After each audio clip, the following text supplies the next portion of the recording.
Towson, Baltimore, and WNST.net.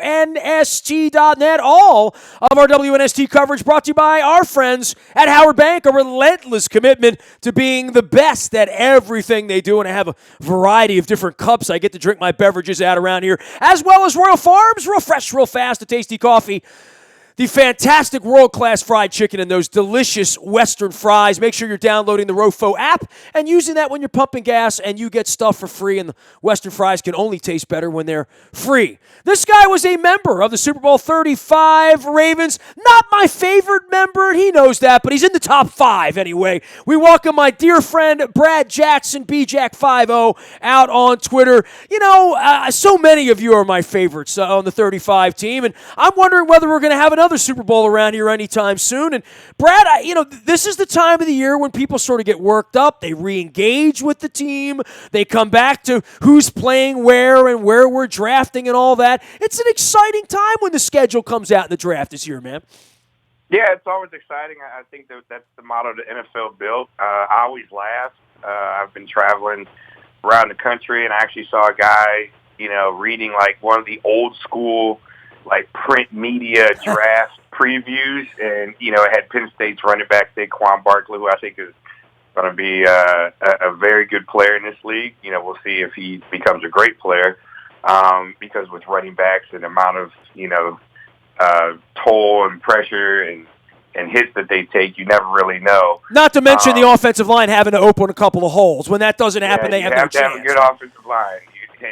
That's for sure. So I think it's exciting. I always, like I said, I think a lot of fans, they think that one kid coming out of college is going to be the difference maker. And as a veteran player, as a rookie, I had that same thought mindset, back in 1998 when I was drafted. And then as a veteran, you're like, we've already got a group of guys here that have been putting in the work, have actually played in this league, had success in this league, and have been working all off season to get better. So you understand it takes a team to win it, but it's good to have some of those new players, and obviously you hope that the organization draft players and fill needs where you need an upgrade in talent. Brad, Flacco said something on Tuesday at the media event that the team had, which was, I'm focused on the guys I got here. You know what I mean? The fans focus on whether we're getting McGlinchey at tackle or drafting Ridley or trading back or looking for that center out of Iowa or, any number of guys. And I think that's one of the really fun parts of this. I mean, I remember the night your name came off the board, when Marvin was telling me Stolen the Virtues of You and Peter Boulware and, Kim Herring and all those guys of that era. Every year it was a big deal. I think this year it's even more important. First off, it's Ozzy's last draft. Harbaugh, clearly the franchise hadn't been in the playoffs 4 out of 5 years now. The pressure's on Eric, who's now the heir apparent and coming in. And I think there's also pressure on Marty Mornhinweg and all the coaches to say, if this doesn't go well this year, if somehow this backs up into a 5-11 or a 6-10 or something really bad or injuries get there or Suggs ages quickly and Flacco is what the national media seems to think he is, which is done. I haven't talked to anybody that's bullish on Flacco outside of the building, but inside the building, they're still bullish on him. And I think the decision makers around there, him and Luke and I have discussed this a lot. Joe knows that they really haven't had the greatest weapons around him, and he also knows he hasn't played so well either. And, it really does begin with the offensive line, and I don't know what we're doing there, but there's only so many Kelechi Osemele's and Ricky Wagner's and Ryan Jensen's that you're going to groom and watch go make $10 million a year somewhere else. Those guys are hard to replace. Yeah, and it starts with the offensive line, and I think, unfortunately, this is a production-based business. And when you have a quarterback, in Joe Flacco, that you're the leader, the Ed Reeds, the Ray Lewises, the Anquan Boldens, the Steve Smiths, those guys are gone. So when you're the highest-paid guy on the team, when you're eating up, the largest chunk of the salary cap pie, so to speak, people expect you to perform, because the reason why the national media is and they look at the numbers, and I'm one of the guys that being on TV, you look at the numbers and you do see the digression. You do question why a guy in his 8th, 9th, and going in his 10th year, is playing, below par and below what you've seen him play. And then you go back and you kind of look at, everything as a whole. So there's no question it starts and stops. This is a quarterback-driven league. It doesn't matter.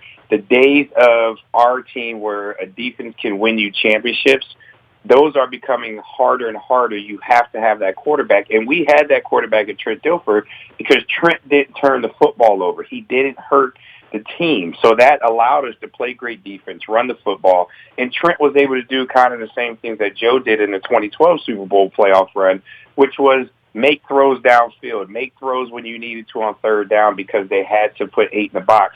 Unfortunately, that hasn't occurred. Ozzie, Eric, those guys have brought in Mike Wallace, who's supposed to be a speed guy. They brought in, Steve Smith, from Carolina, who is still obviously productive at the end of his career. So he had talent. They brought in Ben Watson. Unfortunately, Ben got hurt his first year, but last year he was there. They drafted tight ends that haven't panned out. So it is a culmination of things, but unfortunately, when you look around and people see the Drew Breeses of the world a couple years ago, when they didn't have the greatest amount of talent, they didn't have a running game. Nobody, most teams were only putting maybe 4 or 5 in the box because they were basically threatening them to throw the ball. And then Drew Brees throws for almost 5,000 yards. They still didn't make the playoffs, but they still had a chance. So that's the way it's going to be always viewed with quarterbacks. It's just like they're unfortunately going to view every quarterback. The greatest quarterbacks are the ones you're not great unless you won a championship, unfortunately. So when Dan Marino, as great as he was, is never going to be into that next level. And that's just how it is. Charles Barkley, as great as a player as he was, is still never going to be in that upper echelon because they always go back to he never won the championships.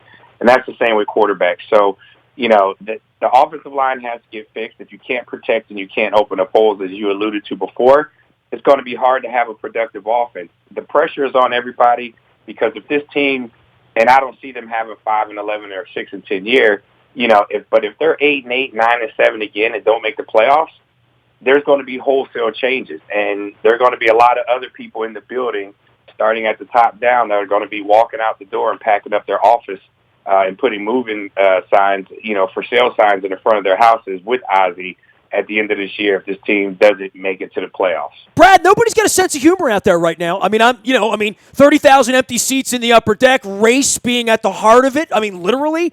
And I've talked about this with, everyone over the last 6 months since Wembley. The team doesn't know whether the fans are going to show up or not, or whether the fans are going to buy their tickets or not. And yet around there can be nothing but a focus on how do we get good football players next week. And the Des Bryant thing pops up, right? Like, I guess as football fans, we're all sort of fatalistic. That first day, free agency happens, and there's nobody there, and we don't have any money, and we don't have the cap, and this player goes there, and we lose out on Jarvis Landry or whomever the flavor of the month might be, the kid from Tampa that got all the money. And then all of a sudden, Crabtree falls out of the tree, and the next thing you know, there's this Des Bryant thing, and last year there was Macklin. I mean, there's always some sort of temptation out there. There will be other players we've heard of getting cut between now and June. There'll be post-June cuts. There'll be camp cuts coming up as well. So there's other opportunities to augment the team. But for Ozzie, for Eric, and for this offseason, I'm with you, man. Nobody's got a sense of humor. They can't draft a Perryman. They can't draft a Matt Elam. It's almost like they've used up their mulligans from the draft perspective of how many Arthur Browns and Correas and these guys that can't get to the field, whether it's Urban and Kafusi and injuries and whatever it is, they need to win this draft in a way they haven't won in a little while.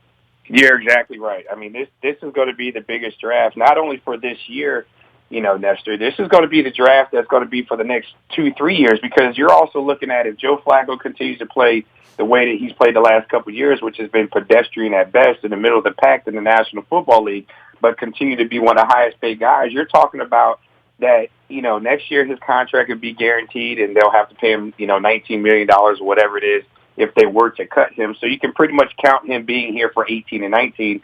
But you're talking about the 2020 season, and that could be very devastating, as you talked about, on the business side of it, where the fan base, you start to lose them a little bit. You start to, why are we going to come out and why are we going to pay this money? And, yeah, the stadium is great, and Dick Cass and Mr. Bisciotti have done a great thing with all the upgrades at the stadium. But at the end of the day, people want to see their team win. And Baltimore fans are great. I've played for 3 organizations with Miami, Baltimore, and Carolina. By far, the Ravens fans were the best. But at the end of the day, they also want to see their team and their players do right off the field first and foremost. They want to see them do well and play hard on the field. If you go out and you lose games because everybody's going to lose games except the 72 Dolphins, they're okay with that, but they want to see you give effort and play hard. And when you have an opportunity to go to the playoffs, here at home against the division rival, the Cincinnati Bengals, that you've done pretty well against, and they were having an injury-plagued year, and then you lay an egg at home with an opportunity to go to the playoffs, that doesn't bode well with the fans. So I agree with you. I think this is one of the most important drafts, maybe since 1996, that when they were trying to build this thing in the first draft here in Baltimore as to the direction of the future, because you're going to have Ozzie leaving. If this team does go to the playoffs, unfortunately, you may have a new head coach and new coaching staffs. And then a lot of people, that pressure is going to mount on everybody looking at Joe Flacco because, one,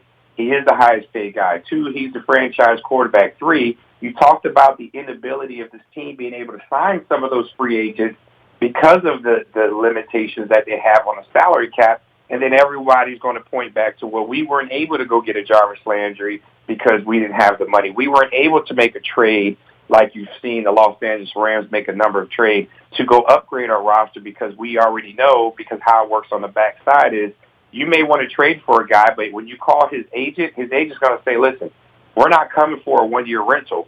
We want an extension done. Otherwise, this trade isn't going to happen. And unfortunately, the Ravens are salary cap handcuffed where they're not able to make some of those moves that they probably would have liked to if they would have had $10, $15 million, maybe $20 million on the cap.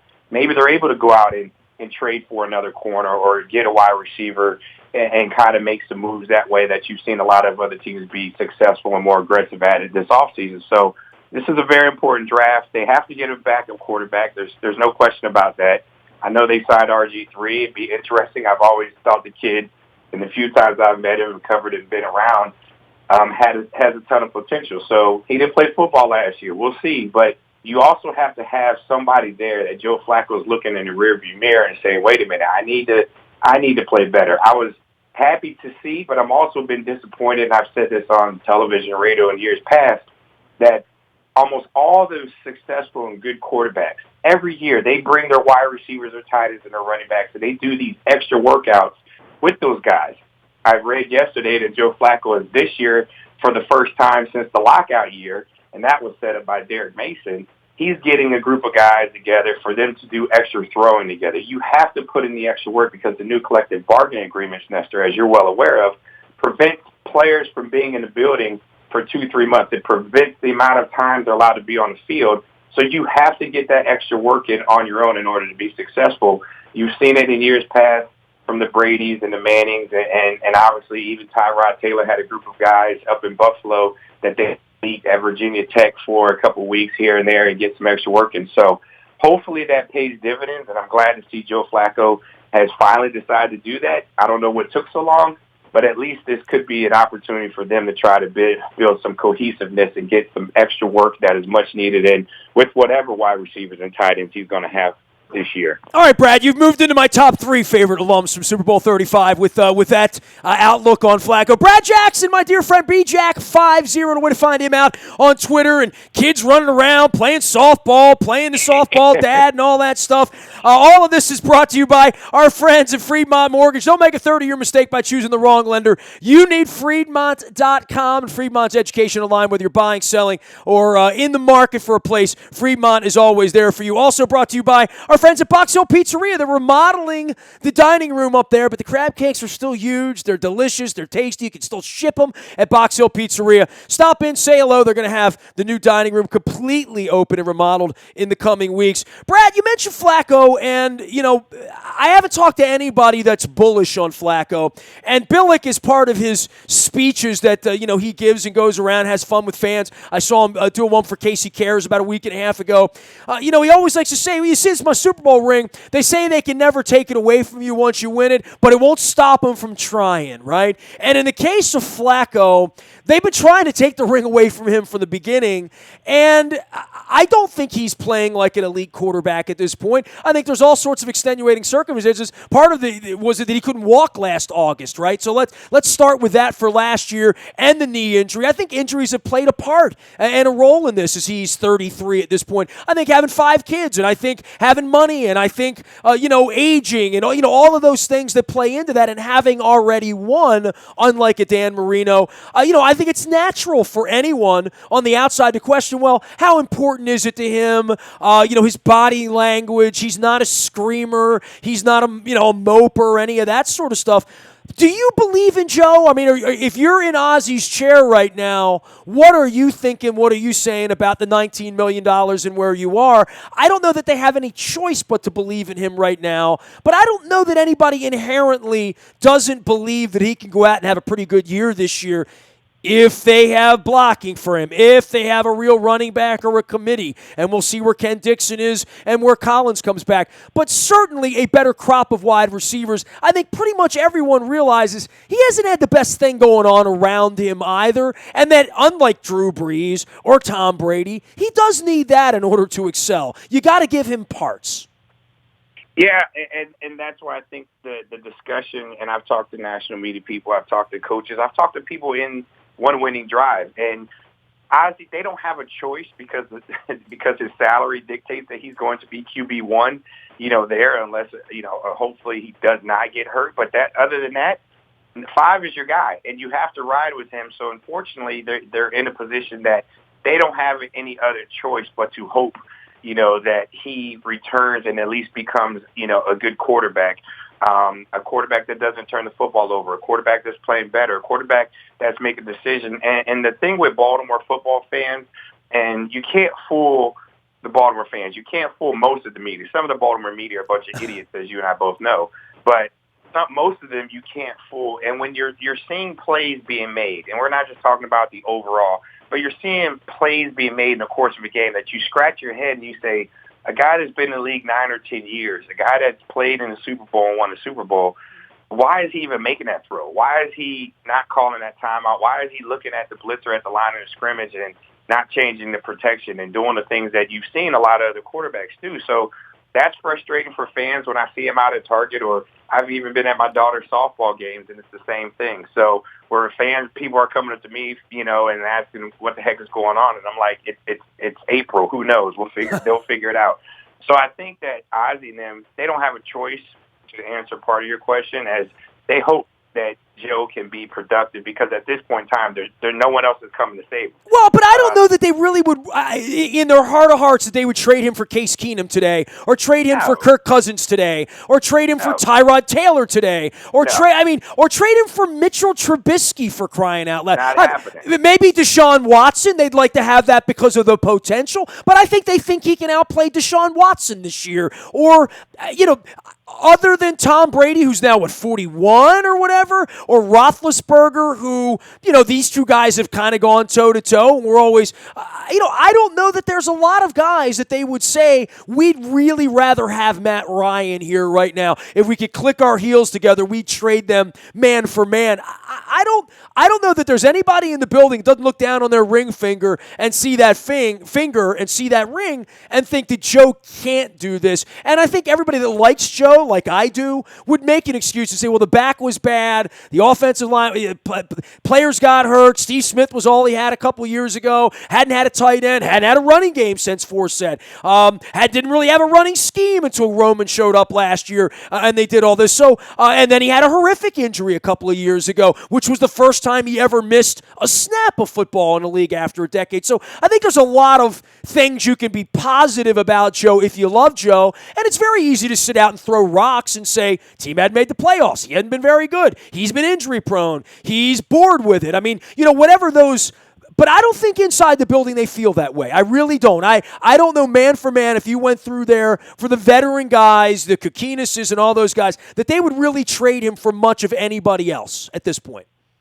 Well, the other side of it is that who's going to trade with the Ravens for Joe? You can sit up here and say, I guarantee you Houston if Isaac was to call and say, hey, what do you guys think of a first-round pick and Joe for Deshaun Watson, they're hanging up the phone because before Deshaun Watson got hurt last year, he's one of the top 3 best quarterbacks in the National Football League statistically. And he was leading that team, and they were doing a lot of things that people wasn't expecting him to do. And I thought he was on his way to be a Rookie of the Year in the National Football League offensively. So to say you're right. I'm just being hypothetical. I'm literally saying I don't think they think of him as a bottom half quarterback in the league. The way that the media is thinking maybe he would be fighting for his job if, I don't know, Nick Foles was looking over his shoulder, of the Nick Foles of last year. Pick any veteran guy that's not, perceived. Case Keenum was perceived as that until he wasn't anymore, right?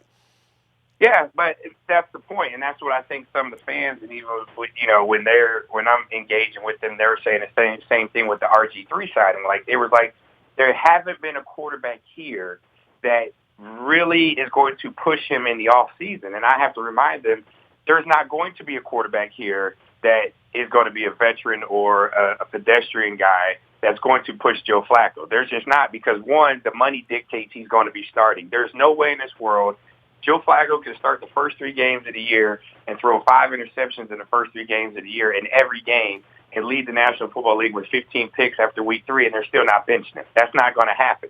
They're going to say, we got to play better. We got to do these things better. You'll hear the same talking points.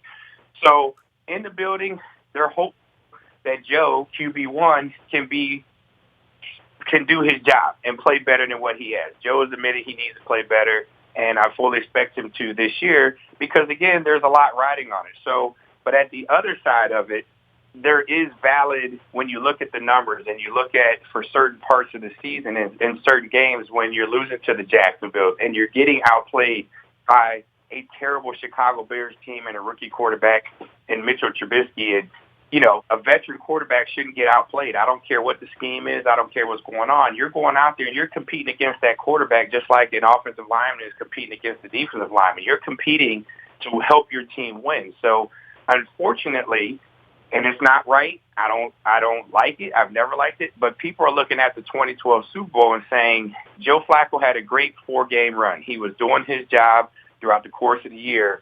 But it came down to that defense. It came down to the running game. It came down to some exceptional catches that were thrown by Joe Flacco, made by Anquan Bolden. So it's unfair. I agree. I've always said this. I've stuck up for Joe and said it's not fair when you're talking about the Bernard Pollards, the Ed Reeds, the Ray Lewises, the Corey Reddings, the guys that were leaders on that team and a great running back and what they had with Ray Rice and all the things that encompass that Super Bowl team coming together to win it. One person, Joe Flacco, didn't carry that team throughout the playoffs. If it wasn't for a Hail Mary in Denver, this thing may have been broken up 2 years ago. You know what I'm saying? The Super Bowl saved a lot of people's jobs for 5 years. Well, guess what? We're almost 5 years removed from that Super Bowl.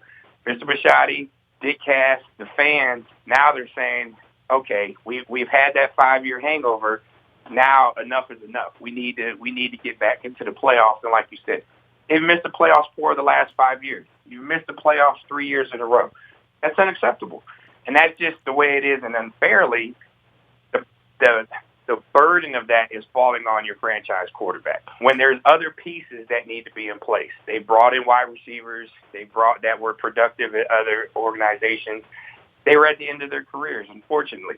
Right now, they're kind of doing the same thing. And I think that's why this draft, Nestor, is so important. Quarterback, offensive line, running back, wide receiver.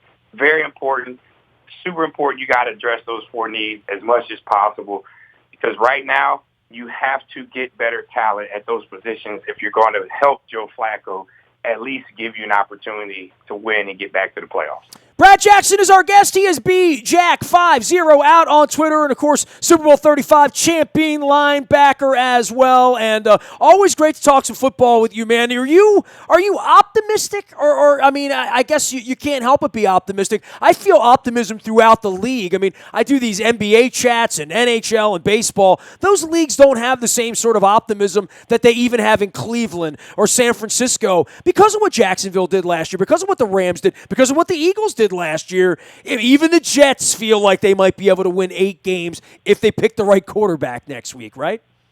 Yeah, well, and you look at the 5 quarterbacks. You have, you got 5 quarterbacks this year that probably will go first round, and all of them, no one really knows if Rosen or Darnold or Lamar Jackson, or the other or Baker Mayfield. No one really knows, which one of those quarterbacks is going to turn out to be, a good quarterback. No one knows who's the next Russell Wilson. Is it Baker Mayfield? No one knows if Lamar Jackson's going to turn into the next Cam Newton, and be a league MVP and get to the Super Bowl and use the amazing talents that God bless that young man with. Is he a place to go to New Orleans? Talking to people, that could be a place for Lamar Jackson to go, which I think would be a perfect fit. He sits behind Drew Brees for 2 years. What an amazing talent he would be in that offense in a year or two with Sean Payton, devising plays for his crazy talent. You'd have 2 of the most athletic quarterbacks in one division. Is it Sam Darnold, who for a while led the nation in interceptions at USC and played worse his second year than he did his first year? But is it Rosen, who, has shown ability, but at the same time has never really won a big game? So there's so many tangibles with every one of these quarterbacks that it makes it exciting, because you have teams at the top of the draft, which are usually your worst teams in the league, that are all in position to hope that their guy, and that's why the fans draft, they're hopeful that, in Cleveland, are they going to get a quarterback and then get a running back in Saquon Barkley? Then that's the future for the next 10 years. They finally have a stud running back who could be a game changer. Do they draft a quarterback early on, or do they trade down? There's going to be a bunch of movement between now and especially on draft day that gives fans and organizations optimism. Brad Jackson can be found at BJack50 out on Twitter when he's not on a softball diamond somewhere between here and Atlanta. Kids are wearing you out, right? No, they're good. The oldest is graduating from college next month. The junior's in sophomore year in college, and like you said, the little one graduates from high school, and then she'll be heading off to Georgia Tech to be a rambling wreck, and the hell with Georgia, as they say down there, to play softball for Coach Morales and Coach Owen, Coach Mariconda, and Coach Cantor. Great staff. That are 2 of them were all ACC and All-American type players at Georgia Tech, and this is their first year back down in Atlanta to help rebuild that tremendous program, which was super successful. And winning a bunch of ACC championships. So Ariella's just working hard. She's enjoying her last year of high school with her teammates here, and hopefully try to win a championship or go as far as they can. They win the 3 Final Fours in a row and came up short, unfortunately. But, you can only do the best you can, and so she's excited and looking forward. So it's exciting to see your kids do better and have success. That makes my life and me happy more than anything I've ever accomplished. You know what, man? I remember when you were young and irresponsible, and now you're like almost an empty nester with 3 out the door. I mean, it's crazy how quickly this happens, right? Yeah, now I'm just old and irresponsible. Hey, man, always great talking football with you. Love having you on, Brad. Be well, and hope to see you in the winner's circle sometime between now and training camp, okay? That's it. I'll take care. Thanks for having me. Keep up the good work out there. The Ravens alumni coming together, too, along with Kyle Richardson, Femi Ayabadejo, Brad Jackson, all my pals, most of them from the 35 team. Matt Stover also involved with the Players Philanthropy Fund. Michael McCrary's banging around town. Goose comes in and out. So Mike Flynn's going to be. Anybody sees Mike Flynn look like baseball player over the weekend, he's coming around, too. So a lot of old pals there. Always great to keep up with those guys. Never forget January 28, 01 in Tampa. I got my picture's on the wall right over there. It sits right if I'm pointing at the camera right there. That's my picture from Tampa. There you go. But you got to be on Facebook Live and YouTube to see that. Nasty at WN. I remember we just did radio around here. Nasty at WNST.net finds me. I am on Facebook, Twitter, LinkedIn, Snapchat, Instagram, streaming live on our Facebook as well as our YouTube WNSTV channel. I also have Art Modell in my video as well. I'm pointing at it if you're watching the camera right now. The Modell Lyric is our partner around here. The Brit Floyd Show coming to town next Thursday. That's the music of Pink Floyd performed professionally by a touring outfit that's been doing this for a number of years. I had had Damian Darlington on the program. You can find that up in the buyatoyota.com audio vault. We're promoting all things Model Lyric. They are our partner this year. Jackson Brown on May 3rd, Steely Dan in October, Kansas. We got William Shatner coming next month for a Star Trek thing. Lots of stuff. John Cleese from Monty Python. Go to model-lyric.com. We're going to be giving away some tickets, having some fun, maybe having some of these artists on the air as well, which we would love to do around here. So anything we do for the Model Lyric, I'm all in. Big thanks to our friends at Michael's Cafe in Timonium for serving me one of the tastiest steaks I've ever had. My wife ordered it. I ate half of it. I got the crab cake sandwich. Watch Caps win Game 3 in double overtime over at Michael's Cafe in Timonium. They're with us all summer long, a new sponsor. If you see anyone from the Dallas family, see Josh, any of the folks over there, I got a lot of friends that hang out over there. There's the old bar and the new bar, plus the outdoor deck, plus the fire pit, plus the music on the weekends, and those incredible crab cakes and that split-level soup that I love so much, although I didn't order it the other night. I don't know why.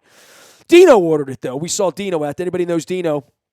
Give him our best and travel with him as well. You can find me anytime, anywhere, not just at Michael's Cafe in Timonium, having lunch as I've done this week as well. You can find me out on the internet anytime, anywhere at WNST.net. Luke's covering the Orioles. He'll be running around all next week with the Orioles as well as we get ready for the draft on Thursday night, the schedule release, all of that. We have our road trip set up for Charlotte, Atlanta, Nashville, Kansas City, and Los Angeles this year. Going to see the Chargers out in L.A., so I'm excited about this. Nasty at WNST.net if you need some more information on the travel. The road trips are up at WNST.net as well. I am Nestor. We are WNST.net, AM 1570, and WNST Towson, Baltimore. And we never stop talking Baltimore sports.